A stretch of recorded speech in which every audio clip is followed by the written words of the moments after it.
dimineața și bun găsit la BU. Sunt Sabina Iosub și vorbim astăzi despre efectul Brexit. Vedem așa ca un soi de bulgăre de zăpadă care se rostogolește și nimicește totul în jur, sau de fapt cineva la un moment dat va bloca totul și vom reveni la normal. Discutăm subiectul chiar acum. As we leave the European Union. Odată ce părăsim Uniunea Europeană, ne vom construi un nou rol în lume, pozitiv, curajos, și vom face din Marea Britanie o țară nu numai pentru puținii privilegiați, ci pentru noi toți. Asta va fi misiunea guvernului pe care îl conduc și împreună vom construi o Mare Britanie mai bună. E mesajul Therezei May, noul premier al Marii Britanii, numită după retragerea lui David Cameron. Ea este cea care va negocia ieșirea Marii Britanii din Uniunea Europeană. May a înființat un minister special pentru negocierile de Brexit, ce va fi condus de David Davis, un fost secretar de stat pentru Europa care a militat în favoarea ieșirii din Uniune. Un alt susținător al Brexitului, fostul primar al Londrei, Boris Johnson, a fost numit ministru de externe. Sunt evident măgulit și mândru în urma numirii mele. Întreaga echipă are o misiune dificilă, aceea de a negocia cât mai bine felul în care iese Marea Britanie din Uniunea Europeană. Celelalte 27 de state din UE au transmis la summitul de la Bruxelles un mesaj foarte clar. Dacă britanicii vor să facă parte din piața unică, atunci trebuie să respecte toate libertățile cetățenilor Uniunii. Mr. Afzal Khan from United Kingdom is today here with me. Thank you so much. Thank you for having me. What have you done to Europe?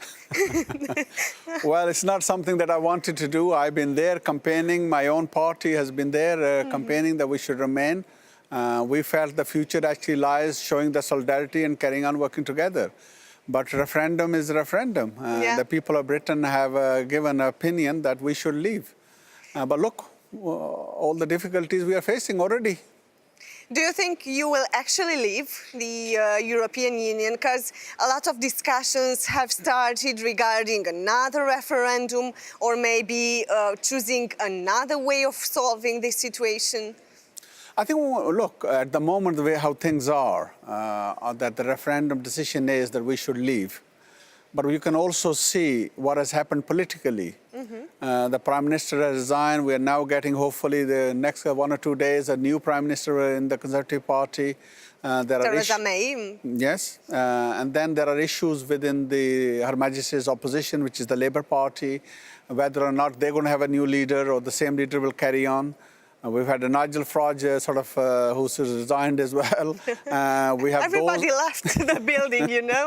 So we've gone for the campaign, we've got the decision, and it's a chaos for those who wanted to remain and also those who wanted to exit. So that's the political. But then there are also serious issues. You know, we've seen this huge rise of hate crime, about 57% increase. This has been terrible. We've also seen a constitutional crisis where you've got Gibraltar very heavily voting to remain, Northern Ireland voting to remain, Scotland voting to remain, and the Scottish First Minister is also saying, hold on, this is pretty fundamental. We were not happy for the Britain as a whole, pulling them out when they want to remain. So there's these constitutional issues which needs to be resolved as well. And then you have the pound, which has gone down, which is now 30, 40 years lowest is seen. We've been, instead of being the 5th most powerful economically, we're now moved to the 6th position already. The investment issue is also a concern. So I think there's a lot of concern within the Britain itself. And then, of course, there is also the concern with what is happening within the rest of the EU and what impact it has on them. And of course, they are saying that we should invoke the Article 50, which formally makes the process go forward. But because of all this difficulty politically, it means really we can't even do that. Now, whether or not we leave or we stay, now this is a long way down the road. But I think what is important is now that we need to be clear, what is the option here now? How can Britain actually leave? And what sort of deal Britain can have? Because, you know, we can't move away totally because we are part of the European continent, end of the day. Half of our trade is linked to the EU as well. So having the right sort of deal is also important. Now, what that deal is all to be worked at. The European Council gave you a very important message, I guess, at the last summit. As you know, if you want to be part of this unique market, you have to respect all the liberties. And of course, we are referring here to the liberty of free movement of goods, of persons, of capital, etc. That's a strong message gave to United Kingdom. Beware of what your decisions will be, because we are here and we are looking at you. And if you are doing something wrong, we can cut you off from the internal market, from the unique market.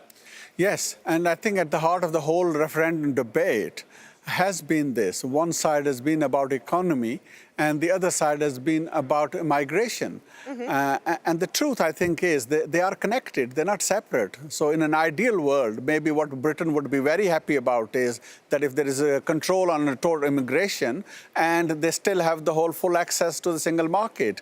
But we know this is a fundamental right for the European Union. So they're not going to move on that. So this is where the discussion now really has to be.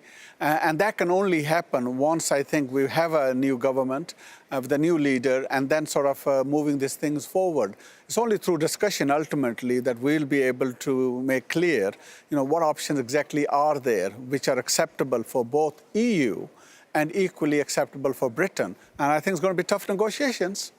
Very tough. Is there the danger of seeing Great Britain becoming the Little Britain?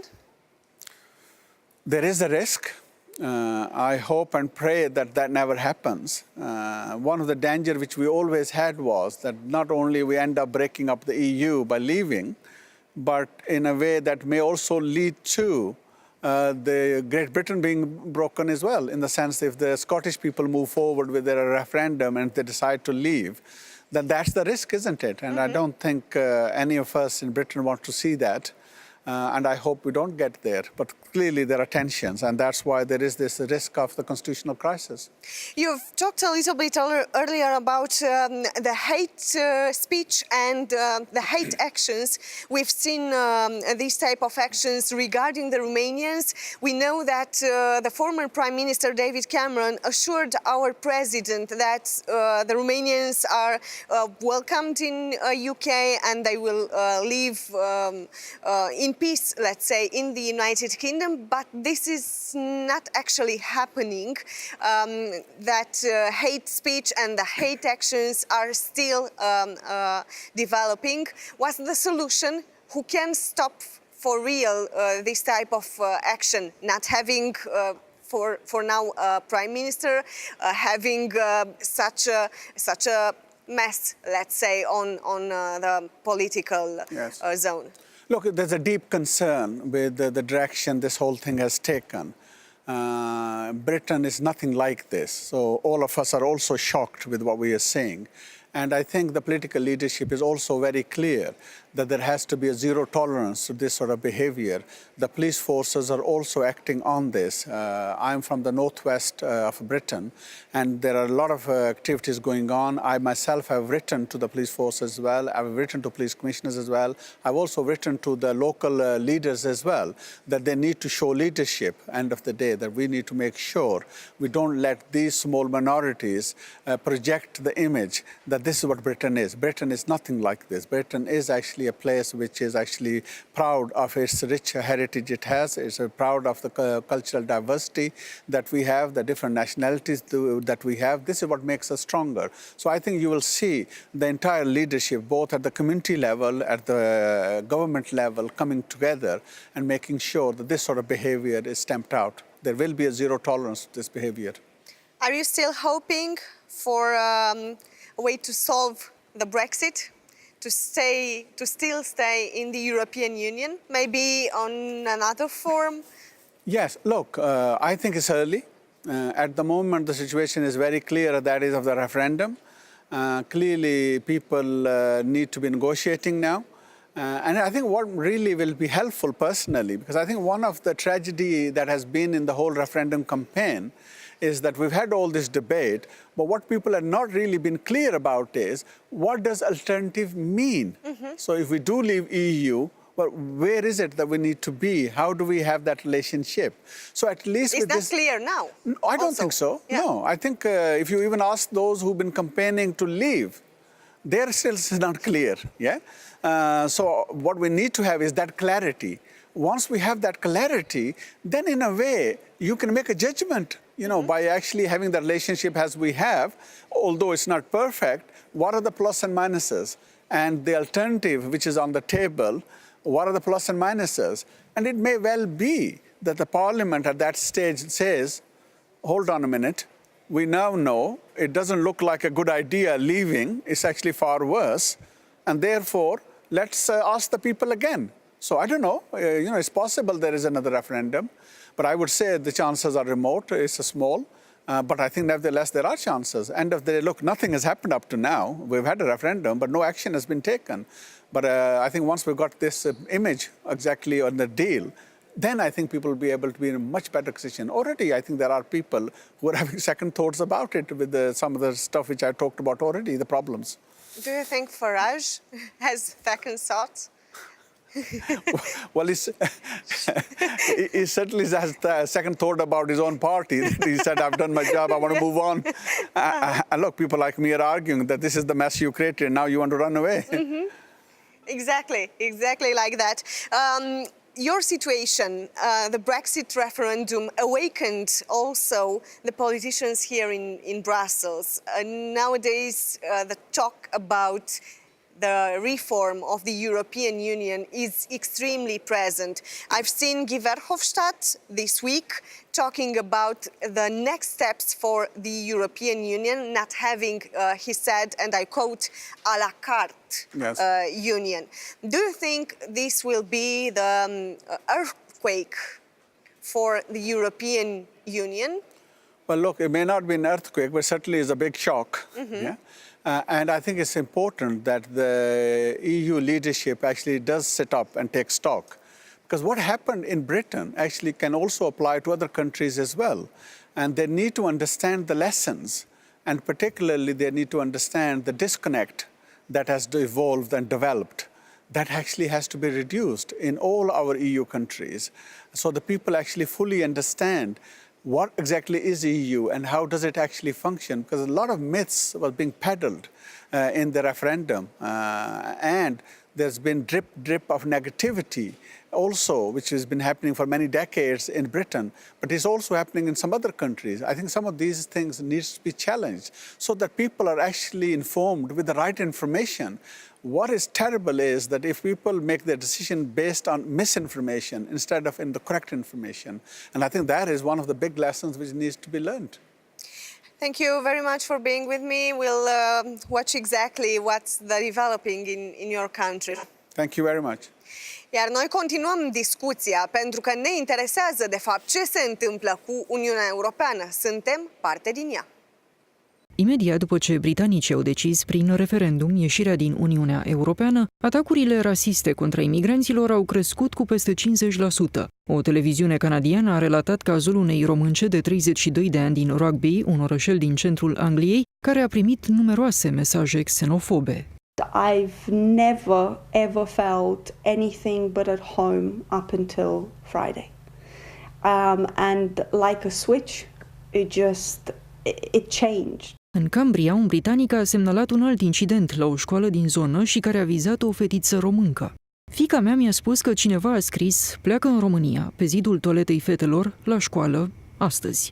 A scris britanicul pe Twitter. Săptămâna trecută, magazinul unei familii de români din Marea Britanie a fost distrus de un incendiu pus, din câte se pare, intenționat într-un atac xenofob. We put everything here, our soul, our money, everything is inside this shop. And I was shocked and upset. And I can't believe that someone did this because it was on purpose. It wasn't by accident. Indignați de cele întâmplate, mulți localnici au venit să-i ajute să-și refacă magazinul distrus și au strâns peste 25.000 de lire sterline ca să acopere pagubele. My son and I saw on the news this morning what had happened, and we just thought it was a disgusting thing to happen to anybody, and it just seemed that we had to come down and find out how the lady was doing and if there was anything that we could do to help. Rămâne de văzut cum vor fi oprite astfel de atacuri la adresa imigranților, în condițiile în care tema migrației a fost intens folosită în campania pentru referendum de susținătorii Brexit. Suntem partea Uniunii Europene și modul în care se schimbă lucrurile în acest moment ne afectează și pe noi. În ce fel? O să ne explice Dan Luca, este expert în afaceri europene. Bun găsit, Dan, și îți mulțumesc foarte mult pentru prezență. Mulțumesc pentru invitație. De 20 de ani ești plăcere. aici. De 20 de ani ești aici cu ochii pe tot ceea ce se întâmplă în Uniunea Europeană și felul în care poate avea lucrul ăsta un efect asupra României. Hai să vedem exact. În acest moment se vorbește deja despre schimbarea felului în care Uniunea Europeană a existat până în acest moment. Ce înseamnă asta, pe de-o parte, pentru Uniunea Europeană ca structură și, pe de altă parte, pentru noi, la noi în țară, pentru românul de rând, dacă vrei? Da, mă bucur să răspund acestor întrebări. De 20 de ani sunt în Bruxelles și am un ochi aruncat și spre România. Mă interesează foarte mult ce se întâmplă în România. Haideți să o luăm foarte pragmatic. Ceea ce s-a întâmplat în 24 iunie a fost un șoc. A fost un șoc pentru Marea Britanie, a fost un șoc pentru Uniunea Europeană, în special văzut de la Bruxelles, dar acest șoc s-a revărsat și spre capitalele europene, Paris, Berlin și în București. Trebuie privit foarte pragmatic, nu trebuie să ne ascundem după deget. Va fi un Brexit, am înțeles foarte clar de la nou prim-ministru britanic, va fi o procedură complexă și lungă. După acea activare a articolului 50, va fi o perioadă de negociere de 2 ani, dar această perioadă de negociere va naște anumite derogări pe acquis comunitar. Așa cum o țară negociază intrarea, ne amintim cum România a negociat din 2001 până în 2004 pentru a adera în 2007, așa a început un proces la rece și în curând la cald de negociere de ieșire. Bun, hai să punem lucrurile foarte plastic. Da. E ca la divorț. Cine cu ce pleacă din casa respectivă, cine are grijă de copii, cine mai are acces în spațiile care cândva au fost comune și așa mai departe. Deci e o procedură, exact cum ați spus, foarte tehnică, foarte juridică, în care Uniunea Europeană își are experții, fie la Comisie, fie în Parlamentul European, fie în alte entități, în care, bineînțeles, Marea Britanie își are experții. Am înțeles că deja la nivelul Comisiei Europene este un negociator șef pe Brexit, deci este un mesaj foarte clar că Uniunea Europeană se pregătește, comanda la o persoană, la un task force. Ar fi bine poate ca și Guvernul României să aibă o persoană de negociator pe Brexit, așa cum am avut în perioada de aderare domnul profesor Vasile Pușcaș. Deci cred că trebuie să privim foarte realistic și foarte tehnic această decouplare a Marii Britanii de Uniunea Europeană, fiindcă ne va afecta foarte mult. Bun, hai să vedem exact ce va însemna asta pentru noi. Se tot vorbește, știm foarte bine în țară, destul de mult despre felul în care acum e momentul, putem profita de discuții, de negocieri. Hai să vedem ce putem câștiga în plus. Putem în mod real câștiga ceva în plus acum?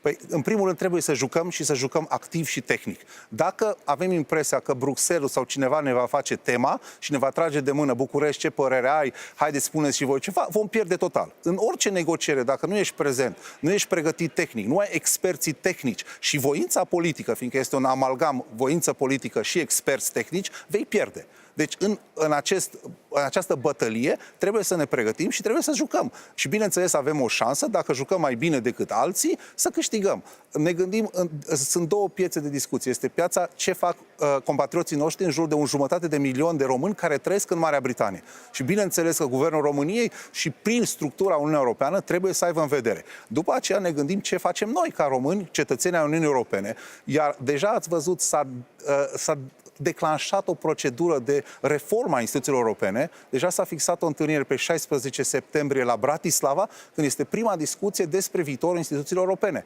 Cred că pe perioada de vară trebuie România să lucreze foarte intens, să vedem care e viziunea noastră, ce vrem să câștigăm, fiindcă putem pierde foarte mult.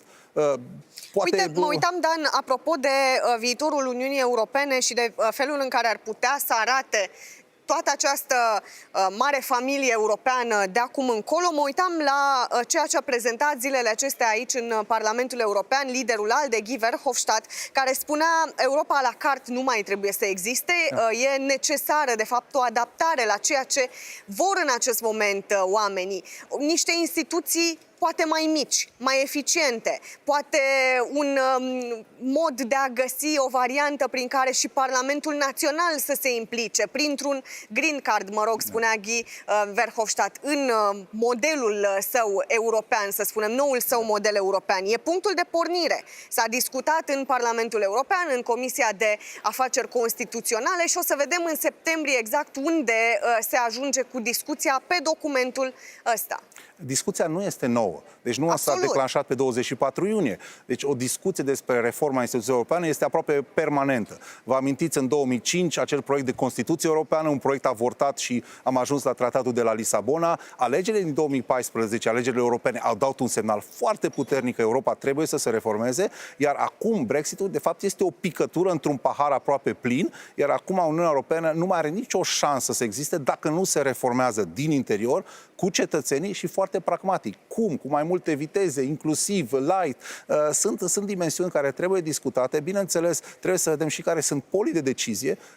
Prin pierderea Londrei, dacă pot să spun, axul Berlin în special și Paris funcționează mult mai puternic, care deja funcționa de vreun an jumate, adică mutăm axa în România, știi că aveam axa aceea celebră, Londra, Washington, unde o mutăm? Cred că putem să o mutăm pe Berlin foarte puternic și cred că avem anumite aturi să lucrăm foarte bine cu Germania, dar este pol de putere. Bineînțeles, tot mecanismul instituțional de la Bruxelles este important și avem eurodeputații noștri, avem comisar european, avem 1500 de români care lucrează în instituțiile europene, avem încă 1000 de români în Bruxelles european care lucrează. Deci cred că trebuie să avem o abordare inclusivă a acestui proces. Dacă îl ținem într-un anumit cabinet, 1 sau 2 la guvern, această dezbatere nu va reuși. Trebuie să vedem, cum am spus, este o oportunitate de a discuta și ce fel de Românie dorim să concepem. Avem o maturitate deja. Anul viitor împlinim 10 ani de Uniunea Europeană, în 2 ani avem 100 de ani de la crearea statului român și ne pregătim de o președinție a Uniunii Europene. Probabil mult mai rapidă, în sensul cu 6 luni mai repede, având în vedere că Marea Britanie va pleca. Deci dar noi suntem și în perioada în care vorbim despre proiectul de țară. Proiectul ăsta de țară, mă întreb eu, n-ar trebui de fapt corelat cu ceea ce se întâmplă în Uniunea Europeană, astfel încât, știi, să nu te duci hăis cu al tău proiect de țară când ei se duc cu tot ceea ce înseamnă Uniunea Europeană. Că trebuie să corelăm și nu doar în vorbe. Cred că mesajul politicianist este pe această, să corelăm internațional, european, național, local, regional. Dom'le, haideți să luăm chestia foarte abordabilă, foarte practic. Ce înseamnă de la regionalizare, ce înseamnă toate dosarele mari care le discutăm. Bineînțeles că trebuie să avem o abordare integrată, atât timp cât avem un buget mai mult sau mai puțin integrat. Cine să o facă, abordarea asta? Bineînțeles că este la nivelul executivului. Deci, la nivelul guvernului responsabilitatea este... Păi da, este... avem un guvern, știi, care s-ar putea ca peste 6 luni să nu mai existe, că a venit doar pentru un an. Și de asta mă întreb, ne ajungem într-o dificultate, de fapt. Cred că trebuie să privim foarte realist, real politic, și trebuie să vedem că contează foarte mult alegerile din noiembrie și pentru a vedea ce guvern vine, să zic, din ianuarie. Practic, acel guvern care va fi instalat, sper să fie un guvern politic, care cuprinde, bineînțeles, și persoane tehnice și care apelează la aparatul tehnic, care va duce proiectul de țară în direcția potrivită, care va lucra cu Bruxelles, cu Berlinul și alte capitale pe o normalitate în care vom avea o soluție așteptată. Hai să vedem în final, Dan, te rog, peste 3 ani de zile, da? Să luăm termenul acesta de 3 ani. În următorii 2 se negociază în mod clar felul în care iese Marea Britanie din Uniune. Între timp ne mai adaptăm și noi aici în Uniune, vedem exact cam în ce direcție o luăm. Unde suntem peste 3 ani cu toții? Unde ne vezi? Păi, în primul rând, este o multicriză care nu se va rezolva. Deci avem crize profunde, Brexitul este doar încă o criză, la criza jihadismului terorist, la criza joburilor, la criza economică, la criza cu Ucraina. Nu cred că se vor rezolva multe crize, vor apărea probabil noi crize și asta este normalitatea în Uniunea Europeană și nu din cauza Uniunii Europene ca structură. Ceea ce trebuie să facă Uniunea Europeană și, repet, România este parte a Uniunii Europene, este un leadership politic. Cetățeanul nu spune că nu vrea Uniunea Europeană, vrea o altfel de Uniune Europeană care rezolvă problemele, care nu le creează. O să avem peste 3 ani? Eu sunt optimist, dar va fi foarte greu. Și trebuie voință politică și multă schimbare, să spun așa. Mulțumesc foarte mult, Dan Luca, pentru prezența ta și pentru comentarii. Rămâneți pe Antena 3, o să ne vedem și săptămâna viitoare la BIU. Să aveți o zi pe cât se poate de liniștită.